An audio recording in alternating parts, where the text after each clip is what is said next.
So Shurpankhah went running to Khar, and Khar decided to attack Ram. He sent off 14 of his warriors with Shurpankhah to attack Ram, but they were finished off in no time. Shurpankhah went running back. Khar was stunned that his most capable of warriors had been killed. So this time he attacked with a much bigger force. Valmiki says this force had 14,000 Rakshasas. And now we have a vivid description of a Rakshasa army. Till now we have seen Rakshasas with spears, with one-off attackers. But this was a very capable, very well-armed army. It had elephants, horses, chariots.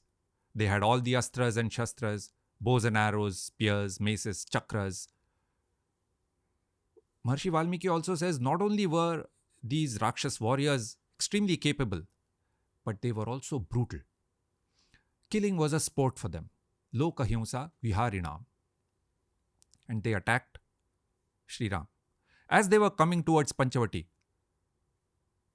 Ram saw them coming and he told Lakshman, take Sita to that cave behind the trees and stay on guard there. I know you are well capable of handling this, but let me take care of it. By the way, this is the cave I was mentioning earlier. If you go to Panchavati, you can still go inside the cave. So Sita went inside the cave. Lakshman stood on guard. The Rakshasas attacked. And Shri Ram, from a picturization point of view, Maharishi Valmiki has described that his motions were so swift, drawing the arrow from the quiver, loading it on the bow, and firing it off. These actions were so swift that you could hardly see them. There was only a shower of arrows coming out. And they were bang on target. Hundreds of Rakshasas were soon dead. The battleground was littered with broken chariots.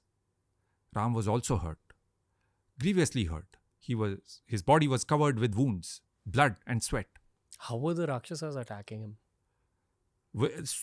So far, there is still a lot of distance between them. So they were attacking with bows and arrows, spears, things that they could throw. Gotcha. And he was able to tackle them before they got close. In the end, most of the Rakshasas were dead. Some had fled. Khar remained. And then Shri Ram picked up the bow that Agastya Muni had given him and killed Khar. So the entire Rakshas force at Janasthan, which was their power center in this region, had been decimated. One of the people that had survived was a Rakshas called Akampan.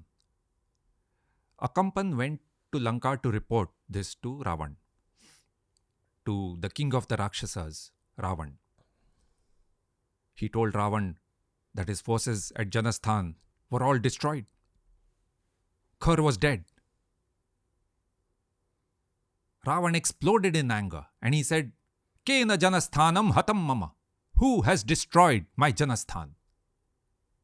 Akampan told him what Ram had done. Ravan immediately said, I will go there and kill him. Akampan said, he is too powerful. You cannot take him head on. He knows all the astras and shastras, and in archery, he is unmatched. But Akampan said, there is a way. He has a beautiful wife, and she is very dear to him. If you kidnap her, he will not be able to live. He will be a broken man, and you can then defeat him. Ravan liked the idea. He went to see Marich. Remember, in our first discussion, Marich and Subahu had attacked Vishwamitra's Yajna. Ram had injured Marich, but he had managed to get away. The same Marich. So Ravan asked him, told him what had happened, and he said, I want your help to kidnap Sita. Marich told him to drop the idea. He said, don't provoke Ram. If you know what's good for you, go back to Lanka and enjoy your life. And so Ravan went back. Now, two interesting things so far from this. See, Ravan has not even heard about Shurpankhah. Many times we incorrectly think that he kidnapped Sita as revenge for what had happened to Shurpankhah. But he has not even heard about Shurpankhah, and he's made that decision to kidnap Sita. And why? Because he wants to take revenge at Ram. So clearly he thought of Sita as a tool of war, something to be used. He saw nothing wrong in kidnapping a man's wife because he had a battle with the person and he couldn't take him head on. So that was Ravan's intent. At what point is the description of Ravan given in the whole book? Right at this point. Okay. Right at this point, because when he goes back soon afterwards, Shurpankhah comes to meet Ravan. And now Maharshi Valmiki describes his majestic presence. So Ravan is sitting in court. Up till this point, what's described about him? Not much physically. So it's almost like a director who's giving us glimpses of that character, but gives a full description, a full picture now. But is he spoken about as a king? Yes, king of Rakshasas, very fearful. In fact, Valmiki has used words like even the ocean out of fear became silent. The waves of the ocean became silent because of Ravan. So a very powerful, fearful person. That's it. Yeah, not so much physically so far. And now the physical description is coming. Okay.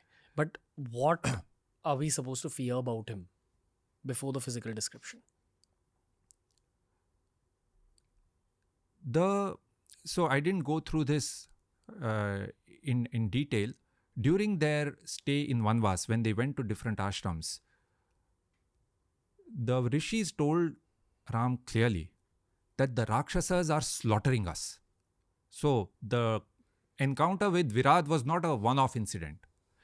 The Rakshasas were repeatedly attacking the rishis. They were killing them mercilessly and they were helpless because they did not carry arms. And they pleaded with Ram, please do something about it. There's no one else we can turn to. And the kingpin of all this massacre was Ravan. There is a point in which the rishis point to a mountain of dead bodies and bones. People that the Rakshasas have killed. Got it. Okay. So Ravan was sitting in his court. Shurpankhah comes in and Valmiki describes Ravan now. Vyunshad bhujam dashagrivam darshaniya parichhadam. He was a sight to see, with 10 heads and 20 arms. A huge body covered with battle scars, lavish clothes. He had all the signs of royalty. And he was sitting regally in his court. Now, many times, this 10 heads is something that we picturize for Ravan, right? Today you ask any child to draw a picture of Ravan, it will be usually 10 heads in a straight line, 1 head in the middle, 4 to one side, 5 to another. So, in this description, Valmiki has said 10 heads. But there is also another description later on. When Hanuman goes in the Sundarkand, he goes to Lanka and he looks at Ravan's sleeping figure. He talks about only 1 head and 2 arms. Right? So clearly there is a description of 1 head and 2 arms and also a description of 10 heads. And the words Dashanana, Dashamukh, which means 10 heads, are used repeatedly. Right? So what to make of this? Most likely he had a crown that made it look like he had 10 heads and a throne that gave the appearance of 20 arms. See, Ravan wanted to project his power. He ruled through fear. And so the imagery is fantastic of him projecting his power with 10 heads and 20 arms. Right? And Shurpankhah comes in. And she gives him a lashing. She scolds him. Only a sister can do something like that, publicly, for this great king. She says, you are enjoying life, aren't you? You are so childish and stupid and surrounded by these fools you call ministers. Do you even know what's happening in the world? Your forces at Janasthan are destroyed. Khar is dead. And all this was done by one person, Ram. Ravan then asks, who is this Ram? Shurpankhah then tells what has happened. See, even now, her first ask is not, look what Lakshman did to me. She says, look, your forces at Janasthan are destroyed and Khar is dead. That is why she wants Ravan to take revenge. So when Ravan asks her, who is this Ram? Shurpankhah describes what happened. She also mentions that she managed to get away alive only because she was a woman and Ram was hesitant to kill a woman. And she also lies blatantly about the reason why all this started. So she said, Sita is the most beautiful woman in the world. I think she should be your wife. I was trying to get her for you and Ram and Lakshman attacked me. Right? So she gives this lie and then she says, now your forces are all destroyed. Khar is dead. What are you going to do about it? She also tells him the same thing, what Akampan had said, that you should abduct Sita. And Ravan thought about it for a while and he came to the decision that he will kidnap Sita. That would serve two purposes. One, he would get the most beautiful woman in the world as his wife.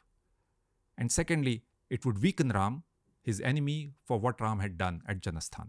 Hey, if you enjoyed today's clip, make sure you check out all the other clips we've uploaded on this channel. You'll find a clip related to almost every single topic as long as you're willing to search for it.